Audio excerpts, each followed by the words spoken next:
Hi everyone. In this video, I'm going to do a review of Exam 1, which will be conducted on the week of February 28 during your regular class time. So in this video, I'm going to discuss the structure of the test, and also I'm going to summarize all the materials we have covered until week 6. So let's get started. All right, so let us start with the general instructions. So the exam would be administered in person in traditional paper and pencil, and it will comprise of 10 questions, and some of these are numerically oriented while others are essay type, and each question might have a number of sub questions, and I'll be providing you the grade. Okay, so the grade for that particular questions on the question paper, and the time to complete the test would be 180 consecutive minutes. So you'll definitely need a calculator, so make sure you bring your scientific calculator. I advise you not to use your smartphone calculator, as it might have limited functionality. And make sure you write with a pencil, because if you make any mistake, then you can always erase it and correct that if you write that with a pencil. And also try to make your work neat and tidy. Okay. And some basic rules. So the exam is going to be open notes and open books. So feel free to use your classroom notes and the PDF slides from Canvas. However, you cannot receive any external help, including help from any classmates. Okay. So cheating and plagiarism is strictly prohibited. If I find any two of you sharing your answers with each other, then both of you will get a grade of 0. Okay, so I'm going to be pretty strict regarding that. And when you write the essay questions, okay, since it is an open book, please don't copy it from the internet or from any existing source like textbook. So write the answer in your own ways, okay, based on what you have understood in the class. So please answer the questions in your own words. And regarding the schedule, we'll have our exam in our normal recitation day and time of the week. So the exam will start from February 28 and it will last till March 4. So you'll have your test in your respective recitation class time, okay? And since we have like 180 minutes, then you'll be able to use your lab time to complete the exam. So on the week of exam, we won't be having any lectures or lab. Okay, so these are some of the general instructions on how to take the test. So all the materials that will help you to prepare for this test is posted under module number 7. And you can see we have the link to this video, and I've also posted the PDF version of the things that we are going to cover on this video. And also I compile all the reading materials that I posted under each module into one single file. So make sure you download this and go through all this reading materials. And these are all the things that we covered in our lectures and some of the things that we cover during our labs. Okay. And besides that, make sure you review all the past assignments, right? Including both the recitation and lab. And also make sure you read the feedback that I've given to you while grading your work. Okay. So the first module that we covered was pacing during week 1.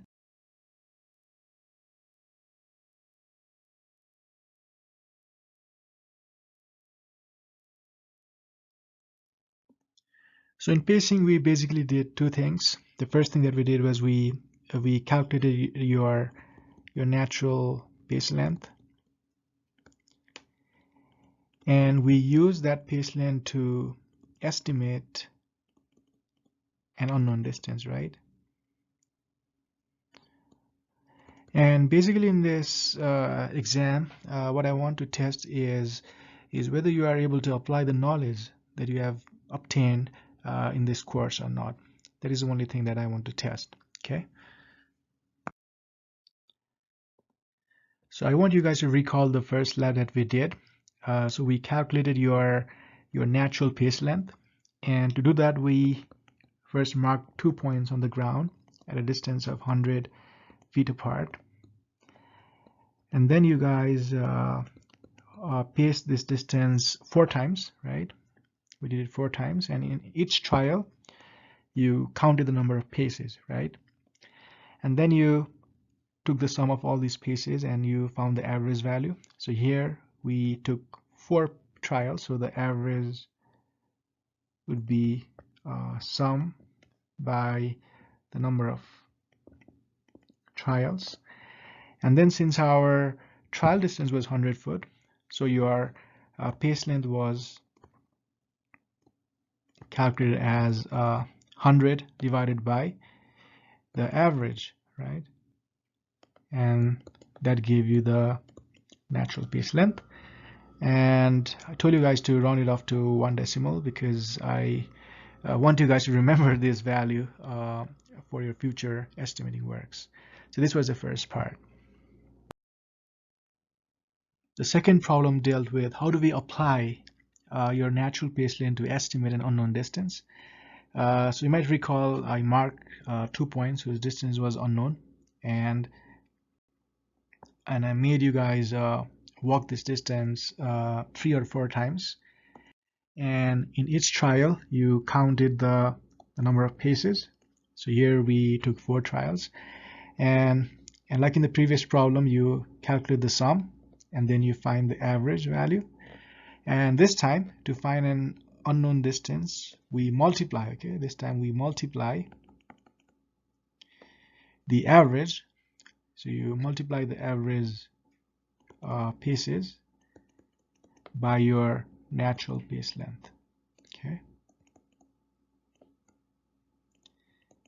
and if you do that, then it will give you the estimated distance. So see how we can use your natural pace length to estimate an unknown distance, right? So we studied the application of calculating a natural pace length using a process of pacing. The second module that we covered was chaining, and in this module we learned the techniques to measure the horizontal distance on a flat ground as well as to measure the horizontal distance on an inclined surface, right?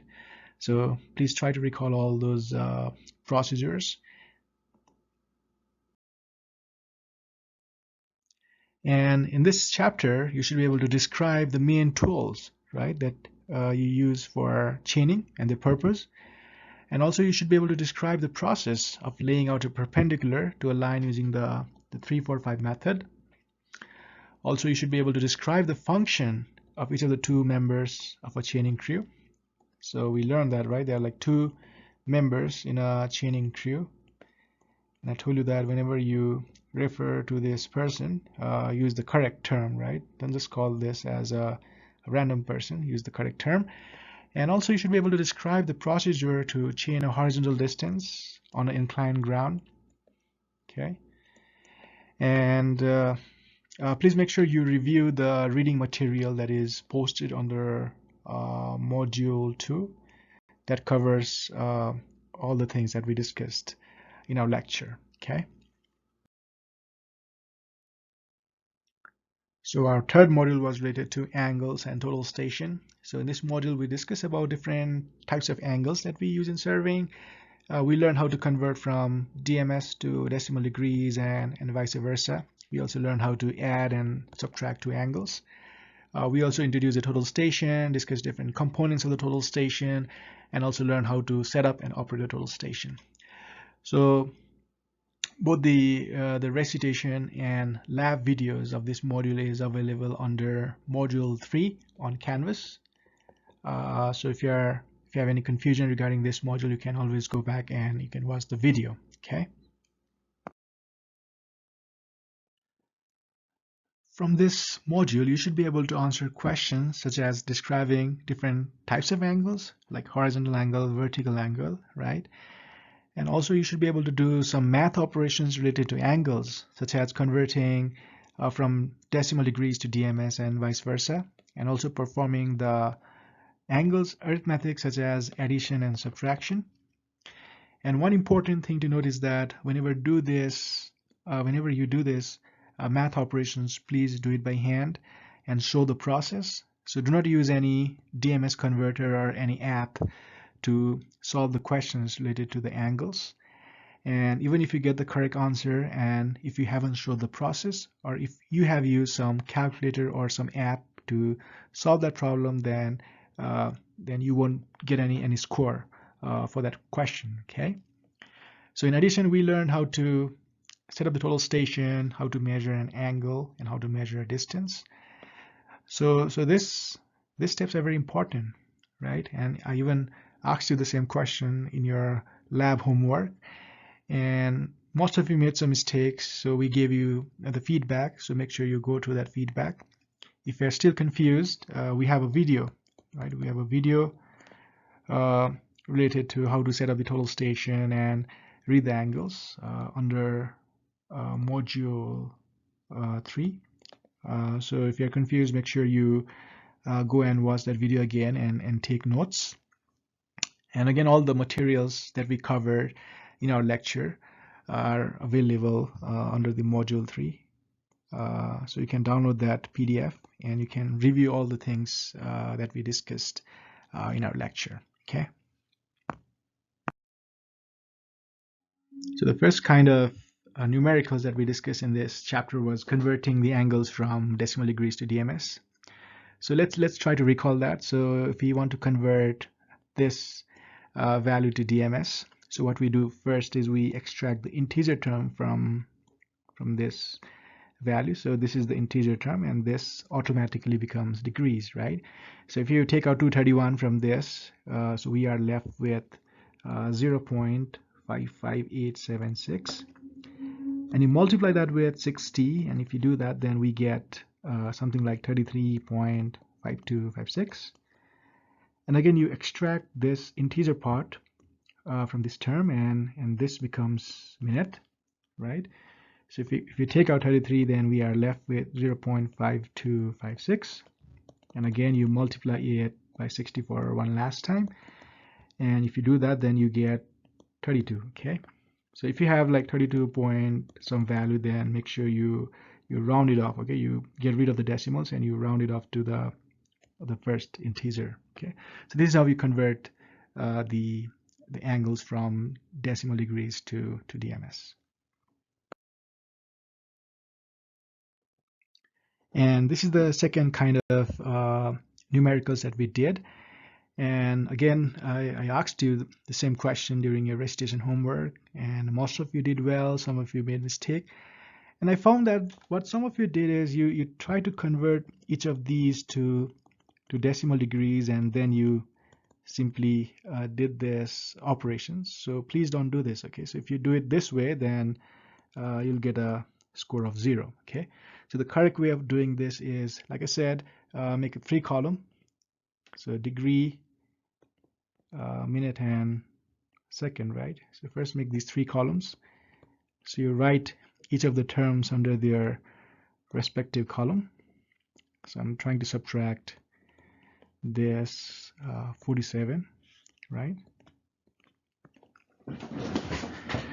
So here we're trying to subtract the larger number from a smaller number, so we get answer in negative. And I have stressed this many times that minute and seconds cannot be negative, right? Cannot be negative. So what we need to do here is we need to borrow 1 minute from this column. So let me try to borrow 1 minute. So I add 1 minute to here, which is equivalent to 60 seconds. And now I can subtract these terms. And if I do that, then let me try to do that. 60 plus 13. This is plus, okay? Again, make sure this is plus. Minus 47 would give you 26 seconds, right? And in this case, so we already took 1 minute from here, so 15 minus 1 becomes 14, right? But still you are getting answers in negative. So what we need to do here is we need to borrow 1 degree, and we need to give 1 degree to this column, which is equivalent to 60 minutes.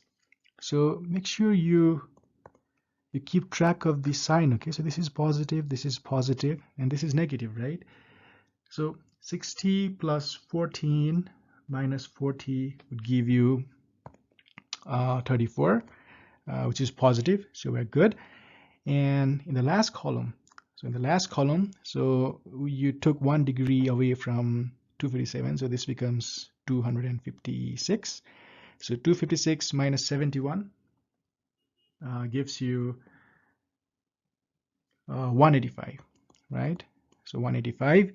So first you subtract these two terms, so we get 185 degree, 34 minute, and 26 second. And now you can add this value to the last term. So again, I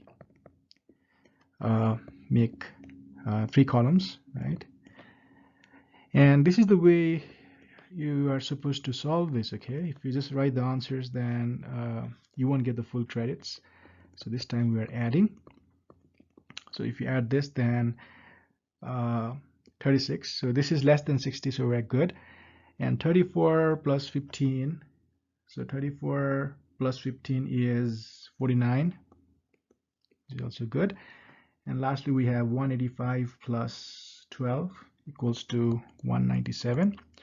So you can see that each of these terms are this is less than 60, so we're good. This is also less than 60, and this is less than 360 degrees, so we are good. Okay, so follow the rules that we discussed regarding how to do the math operations related to angles, and this is the way that you are supposed to solve it. Okay, and like I said, if you don't show this process, then you won't get the full credits. Okay, or you won't get credits at all.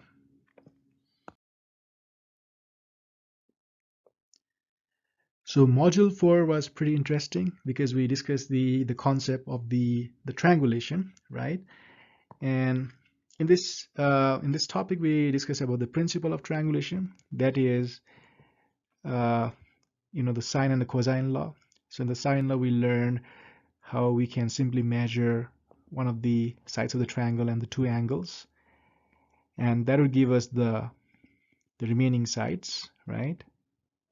And we discuss what's the implication of this methods, right? I gave an example of the Horseshoe Reservoir, like how we are trying to measure a long distance, but we are not able to do that because the points are too far away.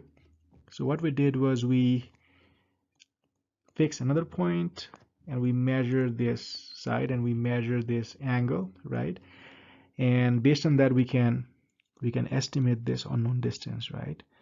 So I want you guys to understand the implications, okay, the applications of these principles, right? And in cosine law, we studied how you can simply set up the total station at one of the vertex, and you measure this angle, you measure the two sides, right?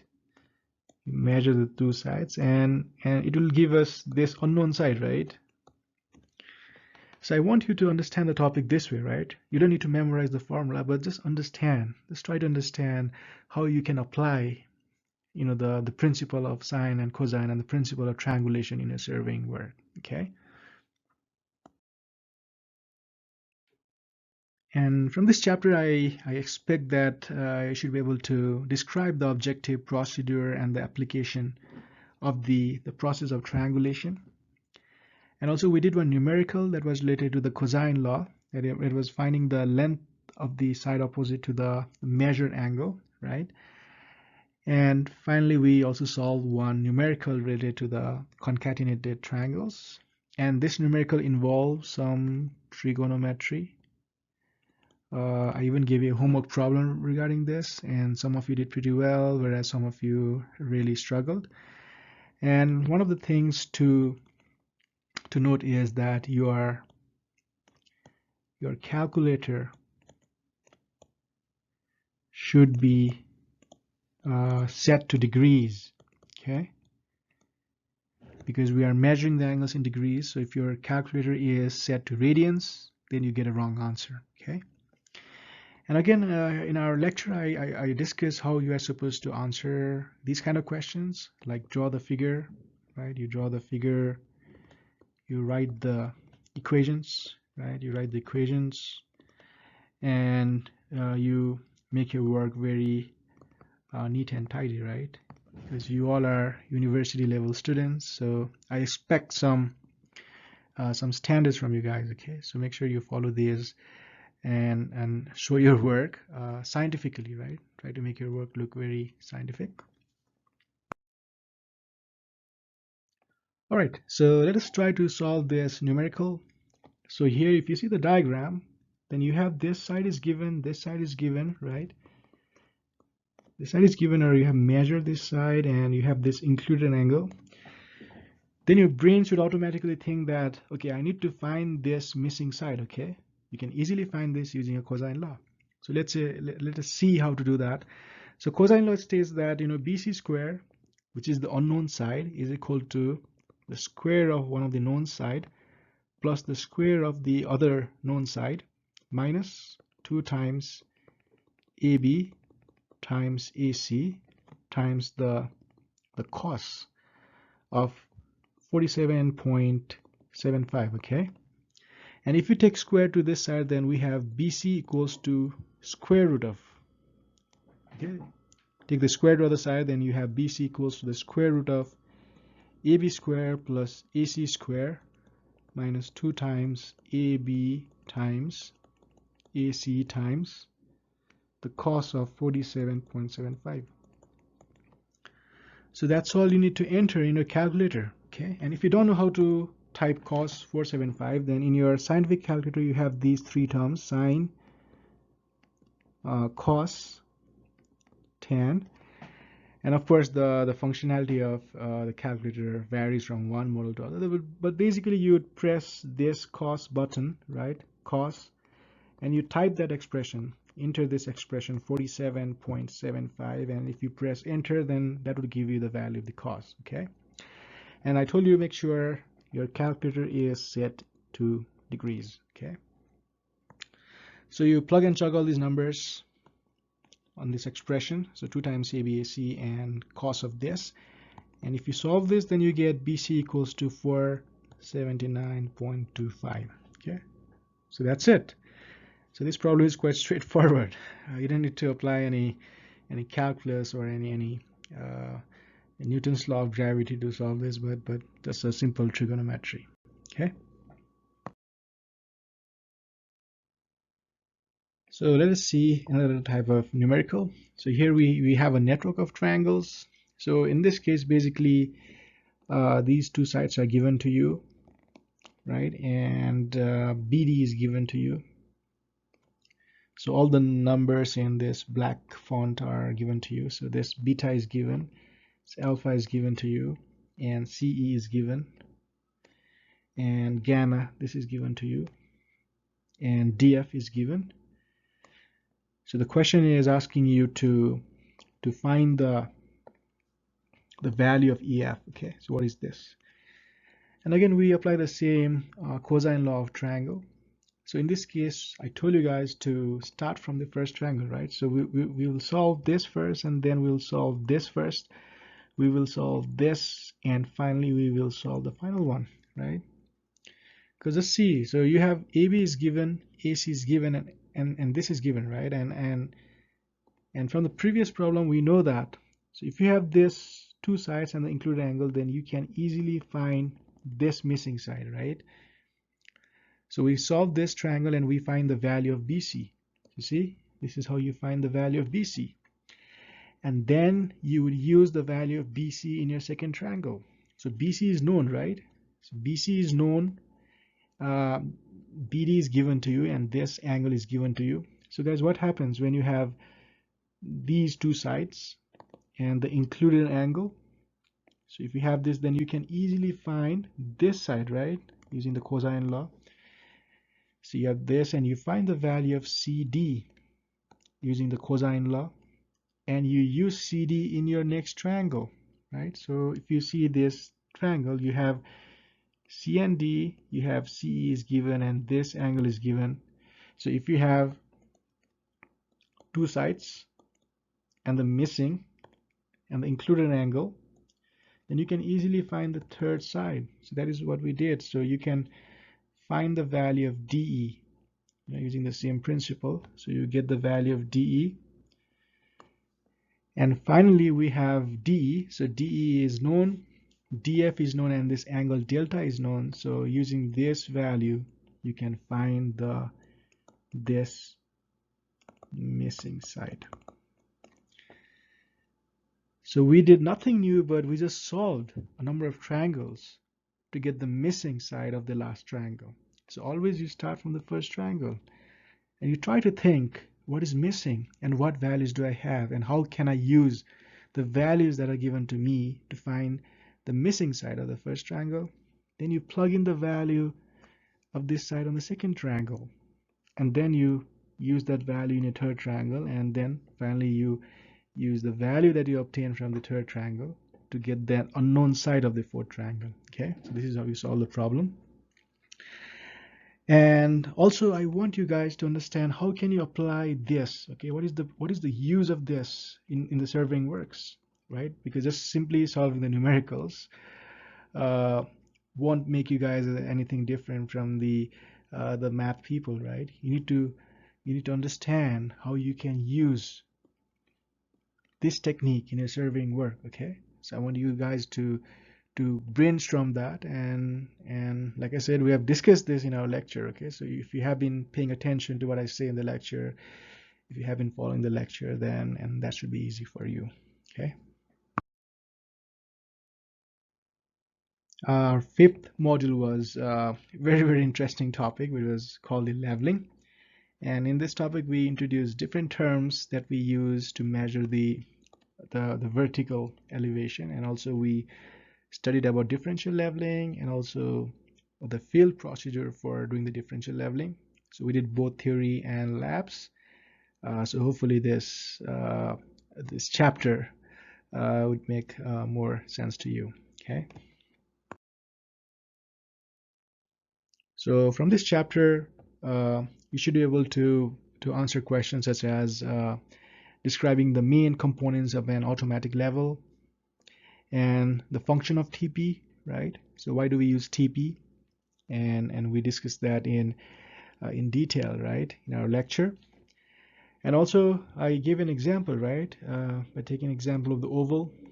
There are a number of points in the oval, right, the lab you did, and if somebody tells you to find the elevation of these points, then how would you start, right?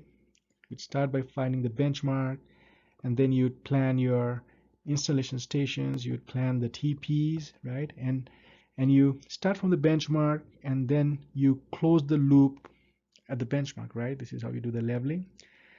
And also you should be able to take readings on the leveling rod, and finally you should be able to find the height of the instrument, right, and you find the elevation of points. So we made that table, right, which was a standard table. So you should be able to solve this table, okay, record the data, and then you do the computation. And finally we also studied about the check.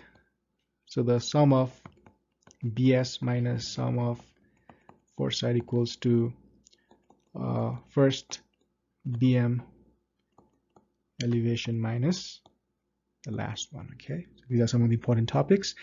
And like I said, so go to the reading material posted under module 5, and it has additional numericals, so also practice that, and then you should be good to answer any questions from this chapter.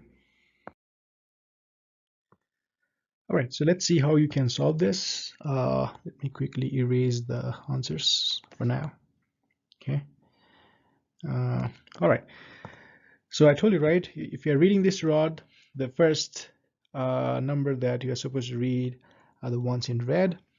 So my first number is 7 point something, right? So if I look here, 7 point something, right? So the second number that I'm supposed to read are the ones in this black. So, and one important thing, so we have like 3 crosshairs like this. This is the top, middle, and bottom. So whenever you take the readings or solve this kind of problems, you always look at the middle one. Okay, so you always look at the middle one. right? So this is between 2 and 3, so it hasn't crossed 3, so my second digit would be 2. Okay, so in this case it is between 4 and 3. We haven't crossed 4 yet, so that would be 3. And the last one, we need to read the dashes, and I told you that the top is even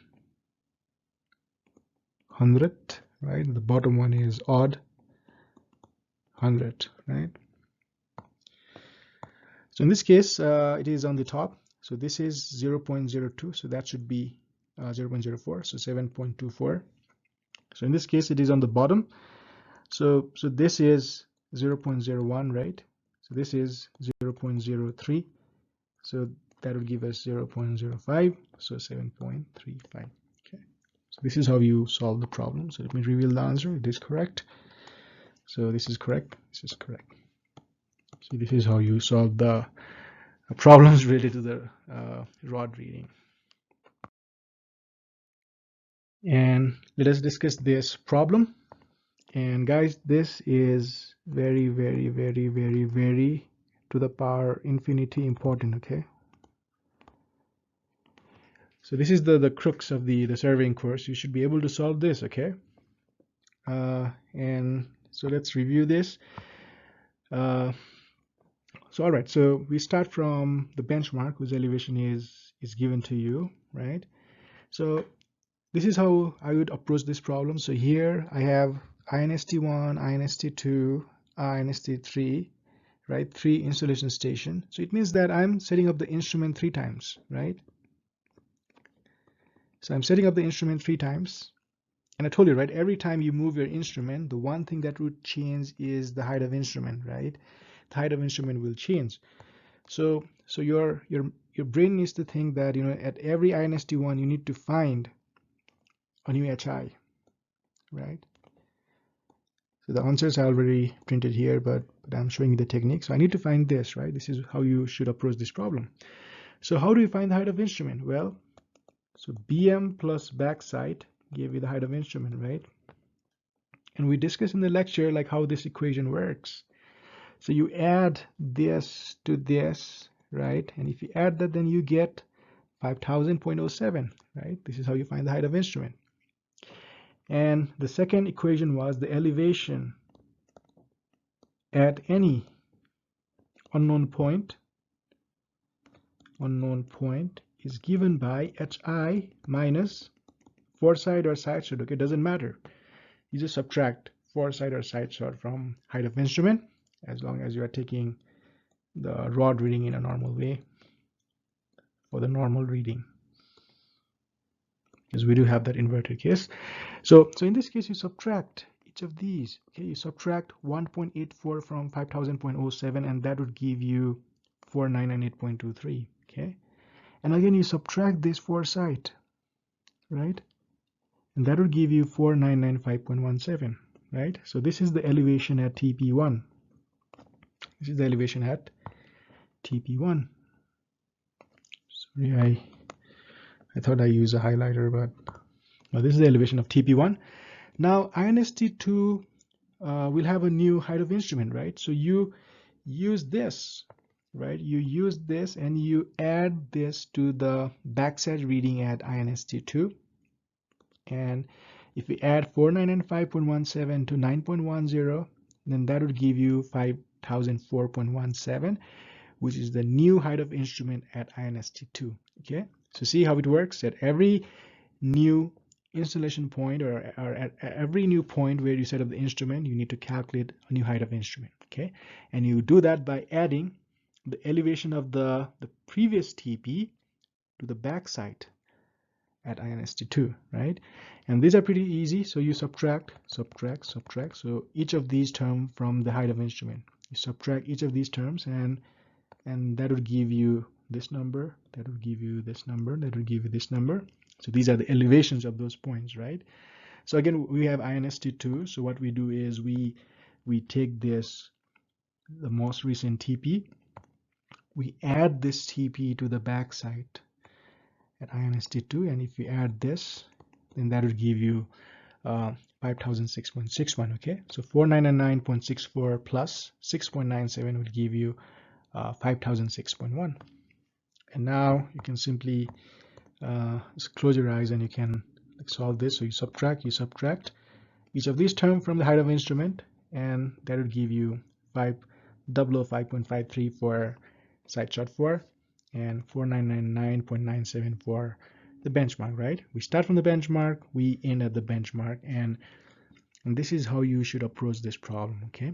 And lastly, I would advise all of you to do this check to make sure your maths is correct. So you add all the backside columns. So if you add all the numbers from the backside, then you'd get 16.14.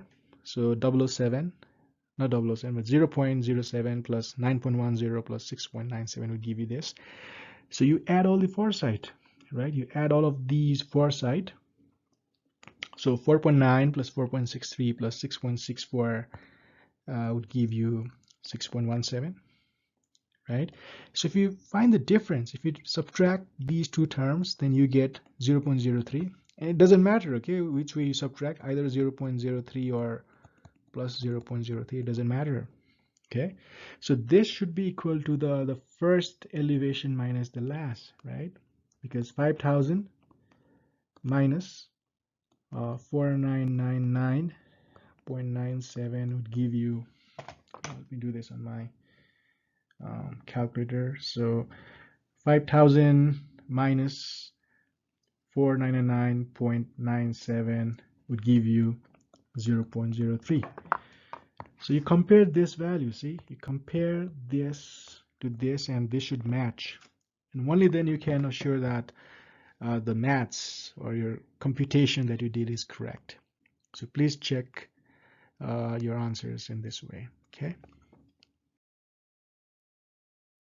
So the last module that we will cover for the test is the building layout, and this is a pretty easy one. I mean, it's more practical, like how can you apply all the things that you learn until module 5 to lay out the building, okay?